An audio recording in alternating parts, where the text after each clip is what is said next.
안녕하세요. 시간관리의 세 가지 법칙을 담당한 위켄 HRD 생애설계연구소 신교 소장입니다.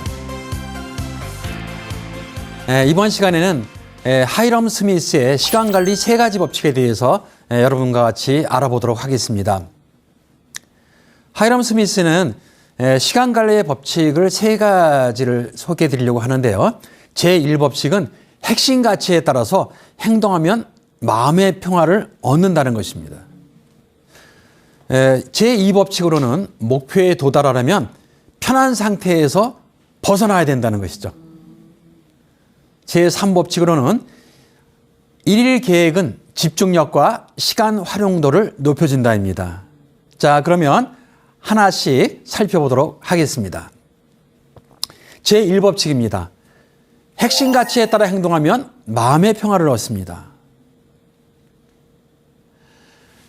자, 이 피라미드는 네 가지의 구성 요소로 구성이 되어 있습니다. 최고의 가치라고 할 수 있는 바로 핵심 가치부터 일상의 일에 관한 일일 업무까지 네 단계로 구성이 되어 있습니다. 그리고요, 이 요소들은 서로 간에 연결되어 있습니다. 서로 연관성이 있다는 것이죠. 핵심 가치를 반영하지 않은 목표를 세웠다고 하면 이 일은 열심히 하지만 중요한 것을 빠뜨릴 수 있기 때문에 만족감을 느낄 수 없습니다. 뭔가 일은 많이 온 것 같은데 만족스럽지가 않아요. 그러니까 가질 수는 되게 많은데 중요한 일을 빠뜨렸거든요. 네.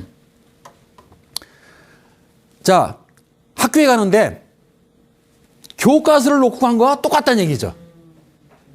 네, 그래서 과연 학교를 가는 목적이 무엇이냐? 학교 가는 목적은 바로 내가 몰랐던 걸 배우기 위해 간다. 그럼 배우려면 뭐가 필요하냐? 바로 가장 중요하다고 하는 교과서를 안 가지고 왔기 때문에 이거와 똑같이 핵심 가치가 배제된 그런 목표는 만족감을 느낄 수가 없다는 것입니다. 또한 목표를 세우지 않고 실천하는 매일매일의 활동은 아무리 바쁘게 활동을 해도 이것이 생산적이지 않다는 거예요. 즉, 목표를 세워놓고 오늘은 어느 정도까지 해야겠다, 이 목표를 언제까지 해야 될 것인지를 우리가 계획을 세워놓지 않는다면 열심히 하는데 내가 정말 제대로 된 거야? 아니면 어느 정도 된 거야? 라는 것에 대한 반문을 갖게 되는 것이죠. 자, 가치라고 한다면 우리의 삶에 있어서 소중하게 생각하는 가치죠. 이 가치는 바로 우리 삶의 지표예요. 그러면 핵심 가치를 중심으로 이 핵심 가치를 달성하기 위해서 목표가 존재하는 것입니다. 그럼 이 목표들은 크게 이제 장기 목표와 이제 중간 목표로 이렇게 나눠볼 수가 있어요. 그럼 장기 목표는 우리가 우아하게 한 번 도전해가지고 그 장기적인 목표를 달성할 수 있을까요? 그렇게 되면 얼마나 좋겠습니까? 그런데 그러한 장기 목표의 우아한 도전은요, 만화 영화에서나 가능한 얘기죠. 바로 여러 번의 몇 번의 중간 목표를 달성함으로써 장기 목표는 달성이 되는 것이죠. 그러면 이 중간 목표는 어떻게 달성이 될까요? 중간 목표는 구체적이고 또 어떤 목표 지향적으로 계속적으로 노력을 해 나갔을 때 바로 목표가 달성이 되는 것이죠. 그렇다면 이 목표는 무엇을 기반으로 해야 되겠습니까? 바로 가치를 기반으로 해야 되는 거죠. 마지막으로 일상적인 활동입니다. 매일매일 우리가 살아가는 이 활동은 목표를 기반으로 해야 되죠. 그런데 그 목표는 또 핵심 가치의 지배를 받기 때문에 핵심 가치의 지배를 받는 매일매일의 활동이 바로 지속됐을 때 우리는 중요한 것을 놓치지 않고 반드시 그날의 목표를 달성할 수 있고 또 그 중요한 것들이 달성이 됨으로써 우리가 삶의 의미를 찾을 수가 있는 것이죠. 그렇다고 한다면 생산성 피라미드에서 보는 것처럼 우리가 가장 소중하게 생각해야 되는 것은 바로 핵심 가치입니다. 핵심 가치에 의해서 장기적인 이 핵심 가치를 우리가 느끼기 위해서 그 삶의 지표를 달성하기 위해서 우리는 목표를 세워야 되는 것입니다. 그래서 장기적인 목표를 세우고 언제까지 모르겠다. 그러면 그 10년 동안에 10년 안에 내가 무엇을 할 것인가? 그 10년 동안에 잘게 어떻게 연 단위로 나눠서 그 일을 할 것인가? 이렇게 중간 목표를 세워야 된다는 것이에요. 그럼 중간 목표를 세우고 매일매일 하는 일 자체를 세웠을 때 우리가 핵심 가치를 벗어나 버리면 매일매일 해야 되는 그 일 자체가 왜 내가 이 일을 하고 있는지 이거의 자체가 잃어버릴 수 있다는 거죠. 우리가 힘들고 어렵고 외로울 때 바로 내가 생각하는 이 소중한 지표가 무엇인가? 나의 삶의 원칙이 무엇인가? 이거를 생각한다면 우리는 지금 당장 어렵고 힘들고 또 안타깝다고 하더라도 이러한 일들을 극복해낼 수 있는 용기와 힘이 생기는 거죠. 그러한 일을 했을 때 우리는 저녁 시간에 자고 아침에 일어났을 때도 그 수면에 쫓기는 시간에도 우리가 세면을 함과 동시에 맑은 정신이 돌아오고 다시 또 몰입해가지고 어제 내가 해왔던 그 일에 대해서 전력 투구할 수 있는 그런 이제 기회가 주어지는 거죠. 자,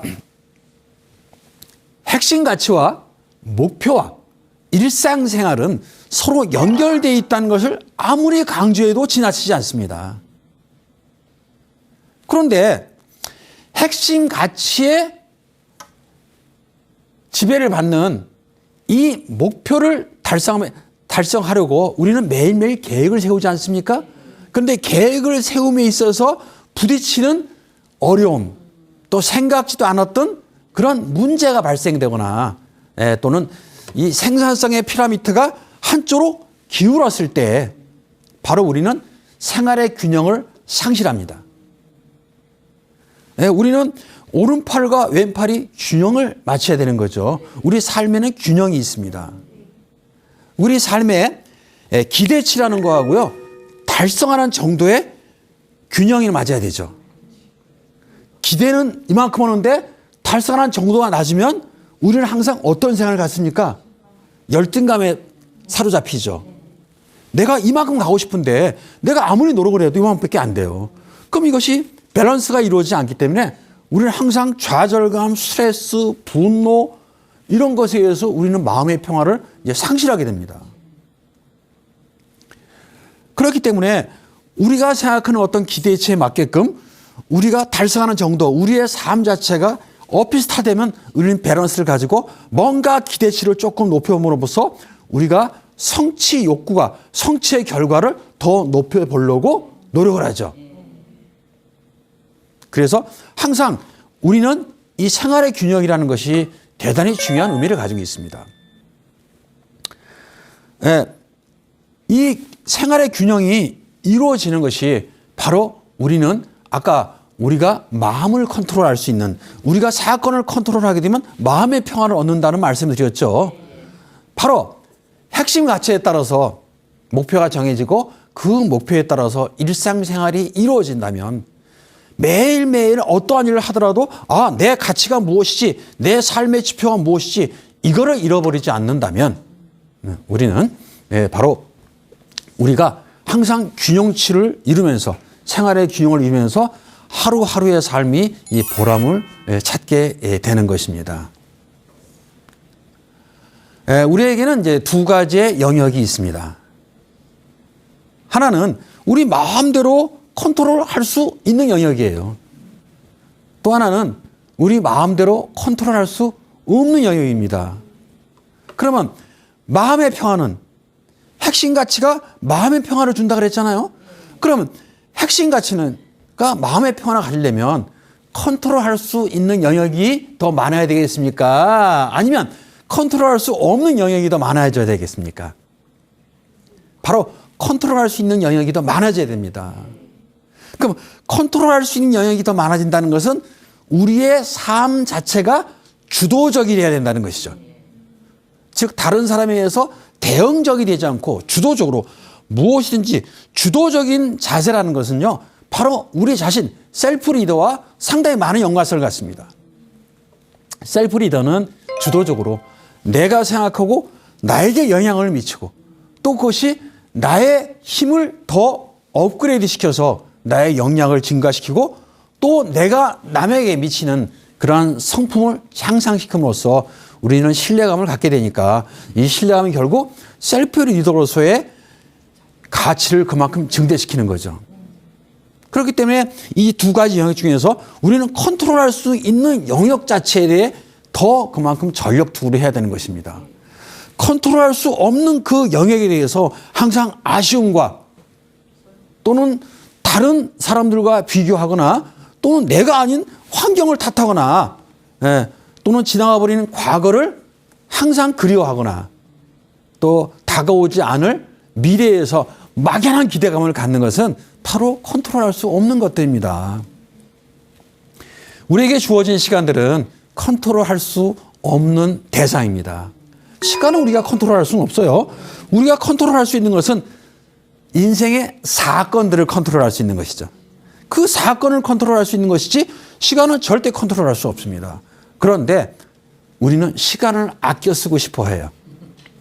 시간을 아낄 수가 없습니다. 주어진 시간 내에 얼마나 더 알차게 우리가 하고자 하는 그 소중한 일들을 할 수 있는가, 이것에 우리는 의미를 둬야 되는 것이죠. 이것에 의미를 두는 것이 바로 시간을 컨트롤하는 것입니다. 자, 그러면 우리가 사건을 컨트롤한다는 거, 인생의 이 사건을 컨트롤한다는 거 어려운 것만은 아니죠. 예. 이 사건을 컨트롤하게 되면요, 우리는 우리에게 주어지는 시간을 좀 여유롭게 살아갈 수가 있습니다. 바로 무엇이든지 우리는 여유로운 시간 속에 삶을 영위하고 싶어 합니다. 그런데 시간의 지배, 통제를 받게 되면 우리는 여유를 상실해 버리죠. 여유라는 거 없어요.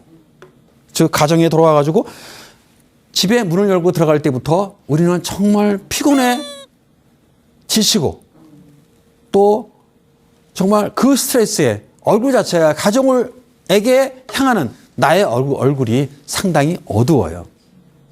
밝고 또 가족을 보고 싶어하는 그런 사랑스러운 얼굴이 아니고 정말 이 조직 내에서 직장에서의 그 어려움, 힘든 것을 피곤을 그대로 가지고 가정으로 돌아가기 때문에 오히려 나를 쳐다보는 가족의 첫 모습이 오히려 직장 상사로 보이기도 하고 또 일을 시키는 그러한 조직의 보스로 보이기도 하더라는 것입니다. 그래서 우리 자신이 어떻게 그 일을 컨트롤할 것인가, 이거에 대해서 항상 생각을 하셔야 되는데, 이 일을 컨트롤한다는 것은 바로 마음의 평화를 얻는 것이고 그 마음의 평화를 얻기 위해서는 바로 항상 우리는 핵심 가치라는 그것을 잊지 말아야 되겠습니다. 제2법칙입니다. 목표에 도달하려면 지금의 편한 상태에서 벗어나야 됩니다. 자, 이사 가는 거 좋아하십니까? 힘드시죠?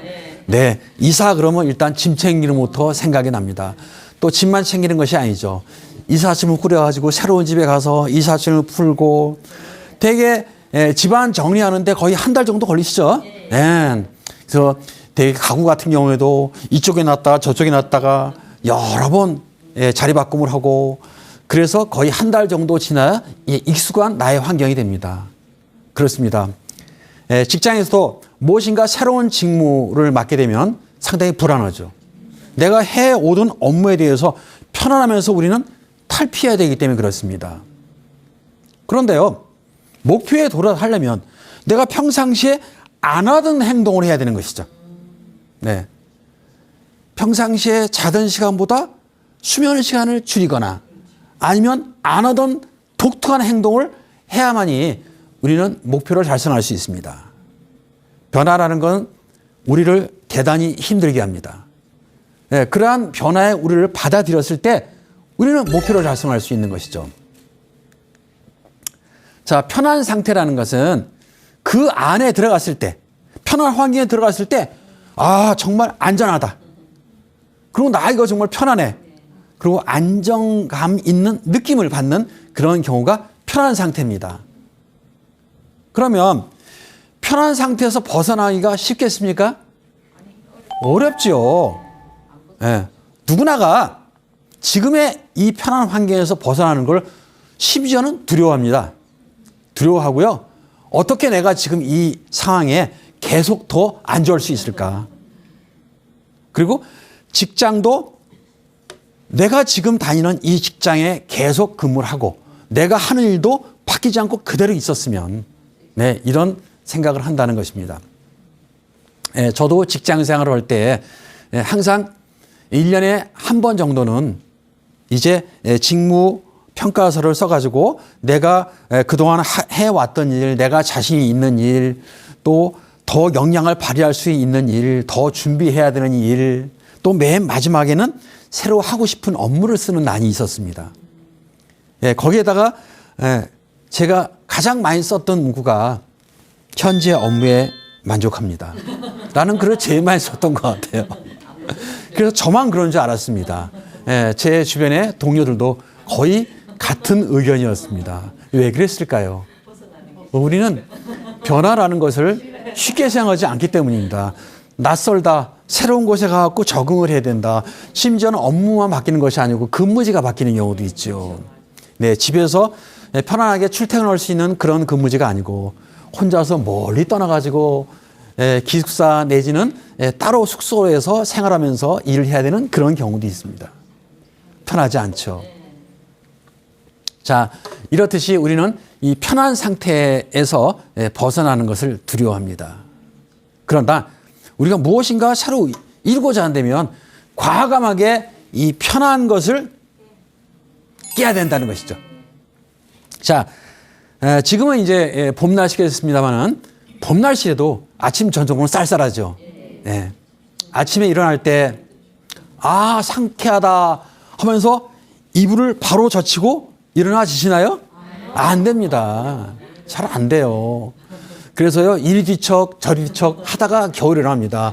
일어나서 우리의 아이들을 깨울 때 아이들이 또 역시 일어나라는 그 말에 잘 일어나지 않습니다. 그러면 우리 어머니들은 아이들을 어떻게 깨우시나요? 네, 뭔가 충격을 주죠. 소리를 질러서 일어나! 이렇게 얘기를 하거나 아니면 이불을 제치죠. 이불을 젖히게 되면 따뜻한 환경에서 이제 바람이 들어오기 때문에 편안하지가 않죠. 그러면 그 충격을 받고 아우 더 자야 되는데 하면서 우리 아이들은 이제 일어납니다. 그렇습니다. 누구나 편안한 환경에서 벗어나는 거 쉬워하지 않습니다. 네, 그리고요. 네, 그렇기 때문에 우리는 편안한 환경을 즐기지만 우리는 목표를 도달하기 위해서는 어쩔 수 없이 도전을 해야죠. 도전을 해야 우리는 목표를 달성할 수 있기 때문입니다. 자, 우리는 목표라는 것은요, 현재 상태와의 계획된 갈등입니다. 그럼 목표를 이룬다는 것은 새로운 것을 도전한다는 것이에요. 새로운 것에 도전하지 않으면 목표를 이룰 수가 없어요. 또한 현재 편안하고 익숙한 상태를 에서 벗어나서 즉 알 수 없는 미지의 세계로 가는 것이 바로 목표를 이룬다는 것이죠. 목표를 이룬다는 것의 첫 출발은 새로운 세계에 대한 도전입니다. 그러면 지금 우리가 아무런 노력을 하지 않는다면 우리는 어떻게 될까요? 편안한 지금의 패턴과 습관에 사로잡혀가지고 그대로 앉아오고 말겠죠. 네. 우리가 아무런 노력을 하지 않는다면 그대로 사는 거예요, 그대로. 그대로 살면서 항상 나는 내 팔자가 이래. 그리고 원래 나는 능력이 없어. 나는 이렇게밖에 할 수가 없어. 라고 자기 자신의 그릇을 점점 작게 만들고 자기를, 제 목표를 작게 만든다는 것입니다. 그렇다면 지금의 편안한 상태와 패턴을 벗어나려면 그림에 있는 것처럼 우리가 그림에 있는 것처럼 그대로 지금 이 상태에 안주한다면 점점 더 이렇게 늪으로 빠지듯이 우리는 구렁에 빠질지도 모릅니다. 그런데 그 속에서 다시 뛰쳐나오기 위해서는 우리가 내리막길을 걷는 것보다는 오르막길이 훨씬 더 어렵죠. 몇 배의 노력을 해야 될지도 모릅니다. 심지어는 아예 벗어나지 못하는 경우도 있습니다. 나는 이걸 할 수 있어. 충분히 내가 이 구덩이에서 내가 나올 수 있어. 이 바닥을 치고 나는 언제가 나올 거야. 내가 힘들지만 내가 이겨낼 거야. 라는 그런 강한 우리가 신념을 갖지 않는다면 우리는 그냥 그대로 살아가면서 그 자신을 우리는 바닥에서 살아가는 그 삶을 즐길지도 모릅니다. 네, 바닥에 살아가는 삶을 누가 즐기냐고요? 네, 편안한 삶에서요 벗어나는 걸 두려워하는 사람들은요 그 삶을 즐깁니다. 그리고 합리화합니다. 내가 예전에 시도해봤는데 안 됐어. 이번에도 안 될 거야. 근데 뭐하러 고생해? 고생을 뭐하러 사서해? 그러니까 나는 그냥 이대로 나는 조금 벌어서 조금 먹고 그리고 나는 많이 안 올라가고 요 정도까지만 내가 직장생활을 할 거야. 이렇게 해서 자기 자신을 스스로가 위안하는 거죠. 자기 자신을 합리화시켜버린다는 거죠. 그래서 목표라는 것은 항상 편한 환경에서 벗어나는 새로운 도전을 해야 됩니다. 새로운 도전을 하지 않게 되면 그 목표에 도달한다는 것은 사실상 어렵습니다. 목표를 설정함에 있어서 목표는 항상 생산성의 피라미드에서 중간에 있는 목표는 뭐를 기반으로 했나요? 핵심 가치를 기반으로 했죠. 목표는 반드시 핵심 가치를 기반으로 해야 됩니다. 그리고 그 목표에 따라서 일상생활이 이루어져야 됩니다. 가치에 기반을 둔 목표는 편안한 패턴이나 습관에서 빠져나올 수 있도록 노력을 집중시키고 또 움직이는 힘을 우리에게 부여합니다. 그 핵심 가치가 항상 내 마음에 자리 잡고 있지 않게 되면 우리는 목표를 설정하고 목표를 달성하기 위해서 노력하는 그 하루하루가 기쁘고 또 보람이 있고 또 우리 자신에게 미래를 위해서 투자하는 그런 날이라고 생각하지 않습니다. 네, 그렇기 때문에 항상 계속 강조의 말씀을 드립니다마는 우리가 소중하게 생각하는 그 삶의 지표에 해당되는 지표라는 것은 크게 흔들리지 않죠. 지표는 중심이 있습니다. 이 중심이 흔들리면 그것은 더 이상 지표가 되지 않습니다. 그 지표를 인식하면서 내가 먼 곳을 가더라도 다시 지표를 바라보면서 내가 저곳을 반드시 도달해야 돼. 라는 그 생각에 변치 않는 그런 희망을 가져야 되겠습니다. 그래서 멀리 가더라도 다시 어느 시점에서는 나의 가치가 무엇인지, 내가 소중하게 생각하는 것이 무엇인지, 이 소중하게 생각하는 것을 어떻게 이루어야 되는지라는 그 목표 의식을 갖고 언제까지 누구와 함께 왜 목표를 달성해야 되는지 이러한 것을 이제 의식을 해야 되겠습니다. 자, 우리는 이렇게 목표에 달성하기 위해서 분명히 효과적으로 목표를 달성해야 됩니다. 그렇다면 효과적인 목표 달성에는 이렇게 5가지의 첫 글자를 따가지고 스마트 목표라고 얘기합니다. 첫 번째 목표는 구체적이어야 됩니다.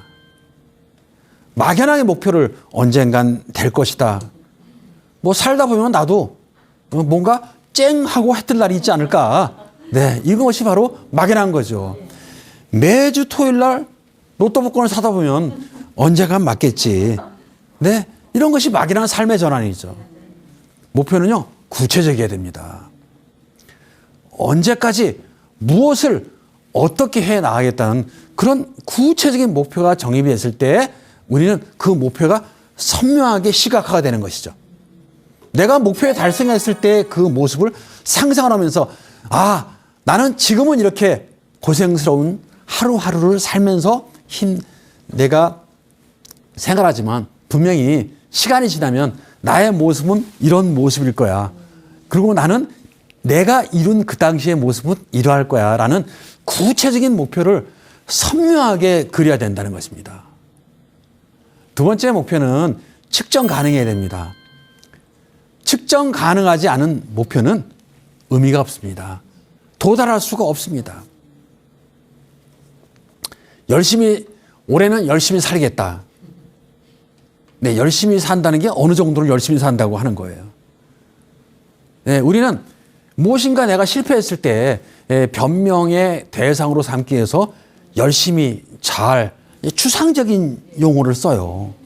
측정 가능하다는 것은 내가 올해 다이어트를 할 것이다. 그러면 다이어트를 할 것이다가 아니고 내가 몸무게를 3kg를 6월까지 감량하겠다. 이게 측정 가능한 목표입니다. 내가 토익 점수를 100점을 올리겠다. 언제까지? 네, 올해 말까지 내가 100점을 올리겠다. 이렇게 세우는 것이 바로 측정 가능한 목표가 되겠습니다.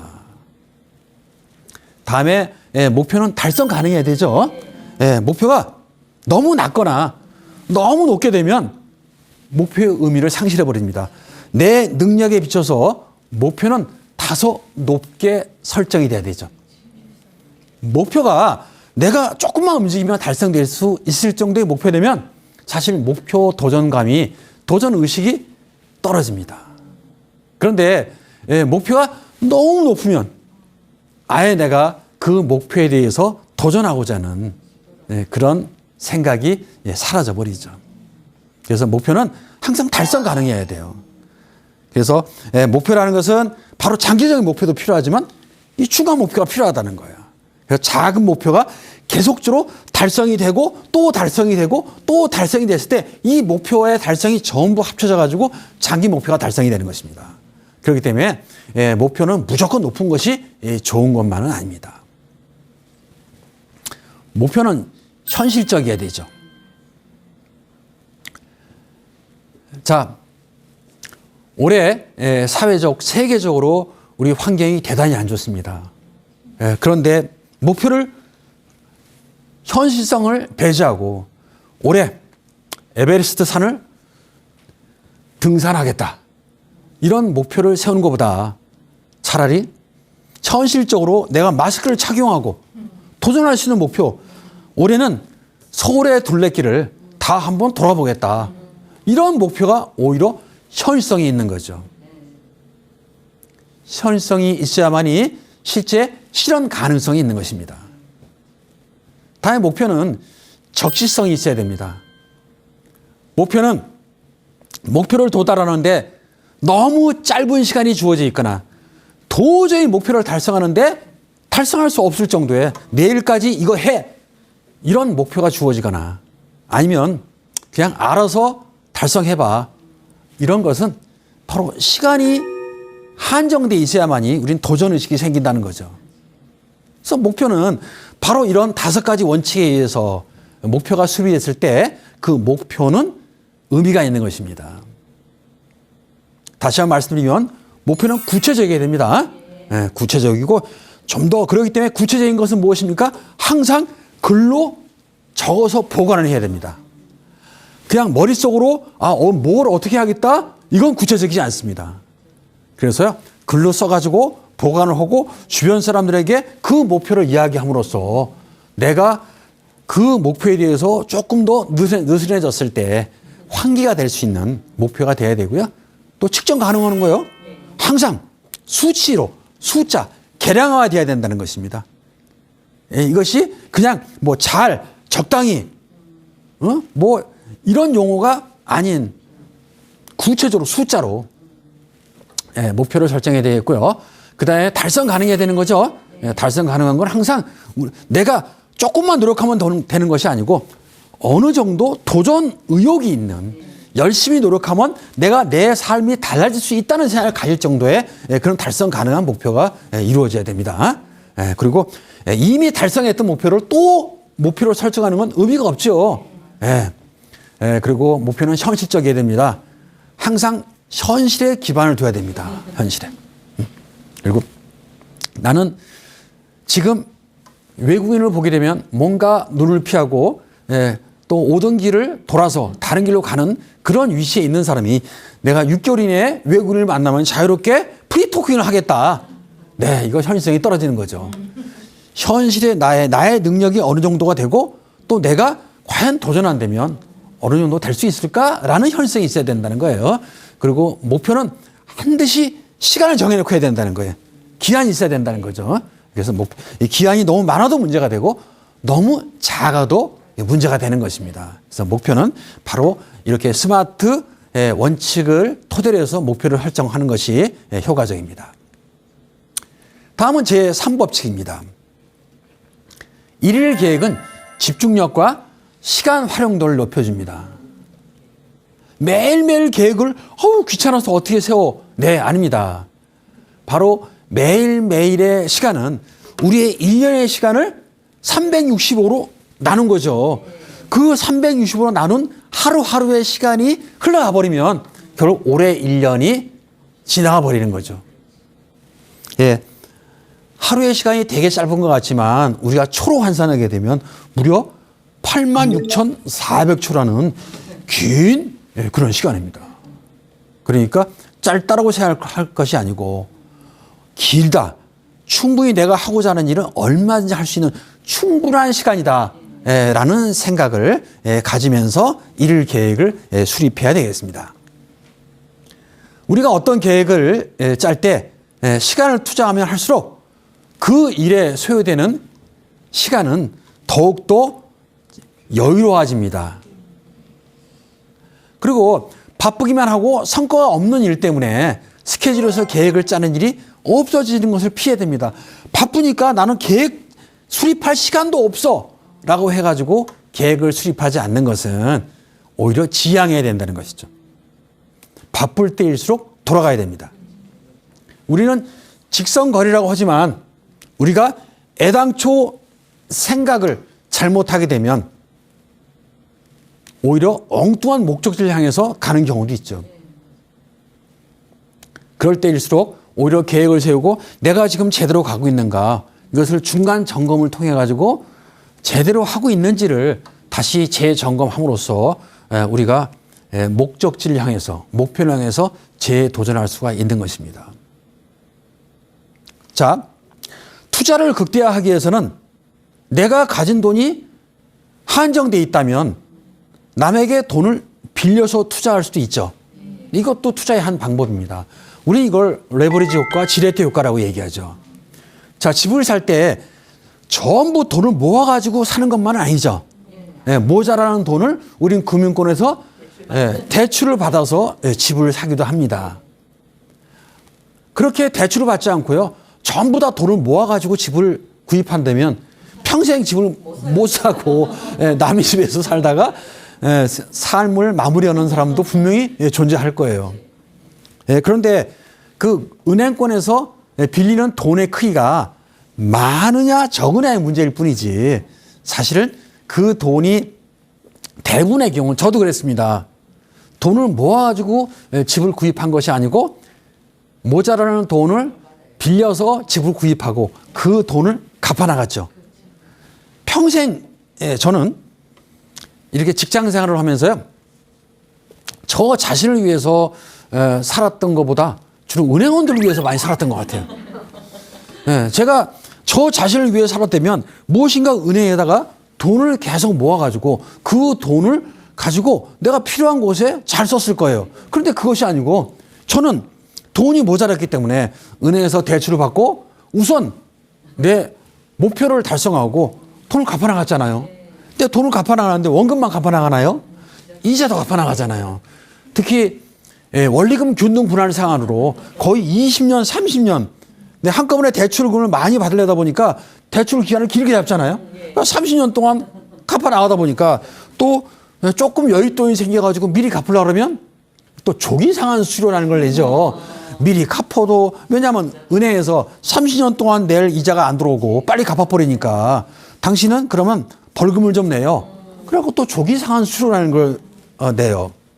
아마 지금까지 냈던 이자를 다 합치면 아마 은행원들 한 연봉 정도는 제가 부담한 것 같아요. 아마 매달 이렇게 급여에서 이체가 되고 빠져나왔기 때문에 별로 의식을 안 했지만 아마 그거를 전부 다 모아가지고 다른 데에 또 투자했다면 아마 상당한 돈이 되지 않았을까 이런 생각을 합니다.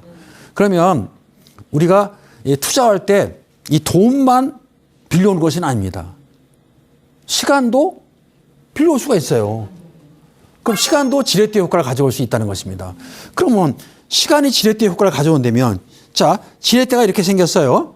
그러면 돌을 그냥 들려면 상당히 어려운데 뭔가 이 지렛대를 가운데 두고 돌을 밀게 되면 이 돌은 굴러가죠. 똑같습니다. 즉 우리가 하루 일과를 어떻게 효과적으로 활용할까라고 생각하면 엄두가 안 나요. 그런데 전 시간에 말씀드린 것처럼 이 일을 하루의 업무를 계획하는 데서 15분 정도를 투자해 가지고 우선순위를 선정하고 계획을 세운다면 오히려 하루가 약 4시간 정도가 더 절약이 된다는 말씀을 제가 드렸던 적이 있습니다. 그렇듯이 오히려 내가 바쁘지만 그 시간의 일부를 쪼개가지고 15분 정도만 투자한다면 오히려 내가 오늘 하루 쓸 수 있는 시간이 약 4시간 정도의 여유 시간만큼의 그런 시간을 더 확보할 수 있다면 바로 이것이 지렛대 효과가 아니겠습니까? 그러니까요, 바쁠 때일수록 항상 우리는 계획을 세우셔야 됩니다. 하루에 주어지는 15분을 투자해서 4시간 정도를 절약할 수 있다는 말씀 드렸어요. 그럼 4시간을 절약하는 걸 다 나를 위해서 온전하게 생산성을 증가시키는데 우리는 시간을 다 활용하지 못합니다. 그중에 일정 시간, 약 1시간 정도는 우리를 재충전할 수 있는 그런 시간으로 활용이 되죠. 그래서 마법의 3시간이라는 것은 바로 절약되는 그 4시간 중에 생산성을 향상시키기 위해서 투자하는 그 3시간을 의미합니다. 일상적인 급한 일에서 벗어나서 다른 일에 집중할 수 있는 시간이 바로 마법의 3시간이에요. 우리가 계획을 세웠기 때문에 알차게 일을 해가지고 여유 시간을 벌어놓은 거, 그 3시간을 내가 뭔가를 하고 싶어 하는 일에 투자할 수 있는 시간이 된다는 거죠. 이 시간만큼은요, 내가 급한 일, 중요한 일을 거의 다 해결했기 때문에 나는 누구의 방해도 받지 않는 나만의 시간이에요. 나 자신의 성장을 위해서 투자할 수 있는 이제 그런 시간이 되는 거죠. 자, 상대적으로 주의를 산만하게 하는 것들을 찾아서 없애야 됩니다. 자, 우리가 계획을 세울 때 주로 어떠한 시간에 계획을 세우나요? 조용할 때. 남에 의해서 주로 간섭받지 않는 시간. 그렇죠. 즉 아침에 일어나는 시간 또는 직장에 출근하면 책상에서 일을 하기 전의 시간. 이런 시간에 우리는 하루 일과의 계획을 세웁니다. 또 나 자신의 마음이 아주 뭔가에 의해서 스트레스를 받고 쫓기는 시간이 아니고 편안한 시간에 우리는 계획을 세우죠. 네, 그렇습니다. 그래서 우리는 항상 계획을 세울 때는 우리가 전력 투구할 수 있는 그 하루 일과의 편안한 시간에 계획을 세우시면 되겠습니다. 또 장기적인 목표를 검토해야 되겠습니다. 항상 잊지 말아야 되는 것은 핵심 가치를 잊지 말아야 되고 핵심 가치에서 설정된 그 장기 목표를 항상 잊지 말아야 됩니다. 어떤 경우에는 하루하루 시간에 쫓기다 보면 연초에 세웠던 1년 동안의 장기 목표를 잊어버리고 나중에는 그 다음에 또다시 후회하면서 똑같은 목표를 세우는 경우가 있죠.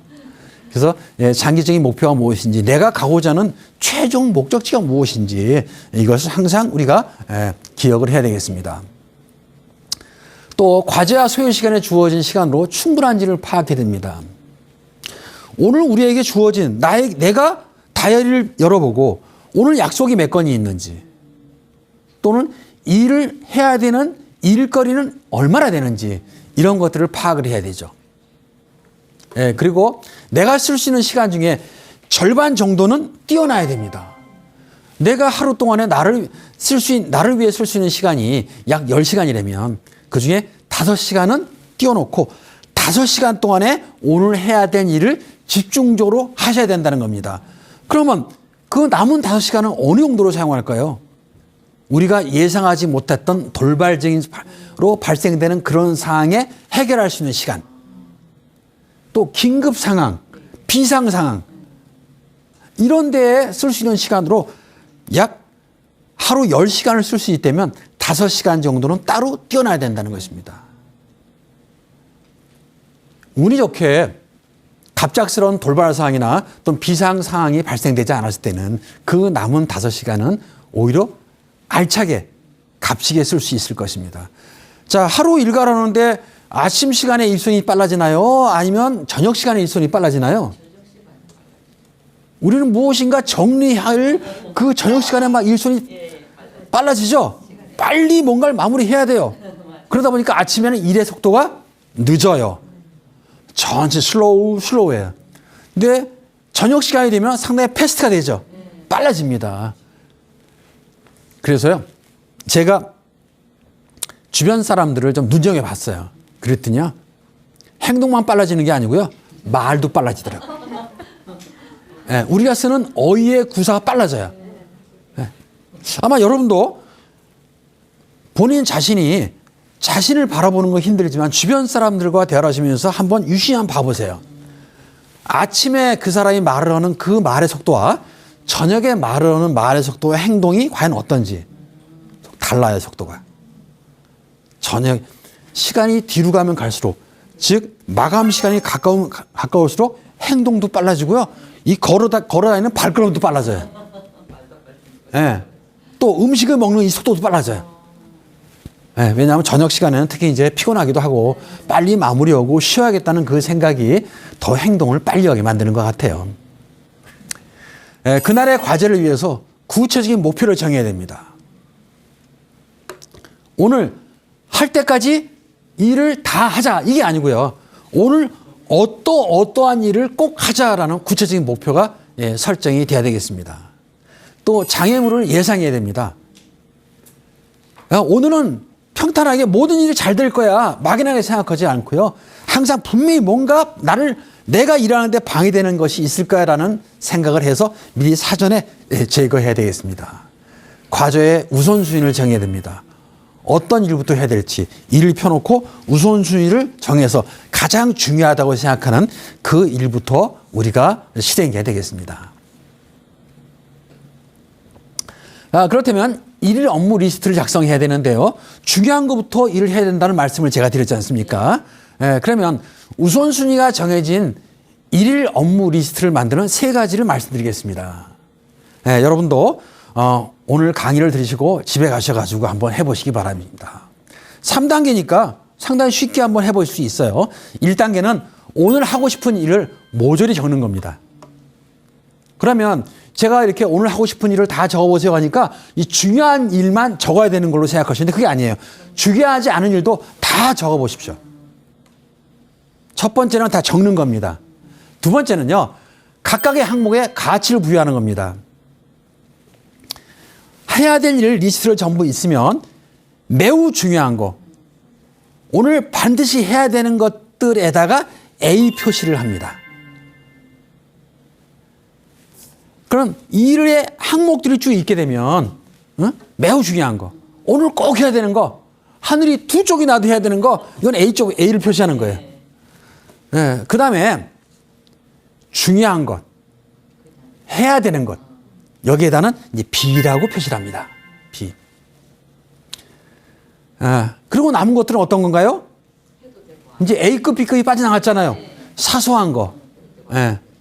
오늘 하면 좋은 거. 이런 것들은 이제 C로 표시를 하는 거죠.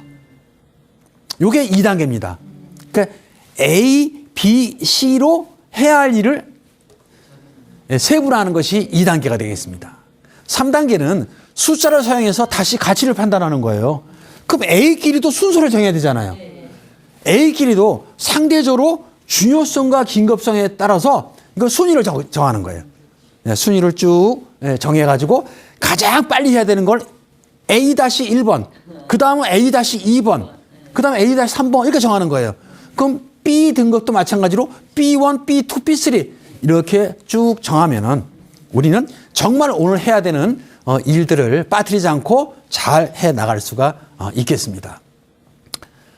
자, 사회 초년생들은 취업하고 싶다 이런 얘기를 합니다. 직장인들은 창업하고 싶다 이런 얘기를 해요. 네, 또 학생들은 빨리 어른이 되고 싶다 이런 얘기를 해요. 그런데 어른들은요. 과거로 돌아가고 싶다 이런 얘기를 합니다.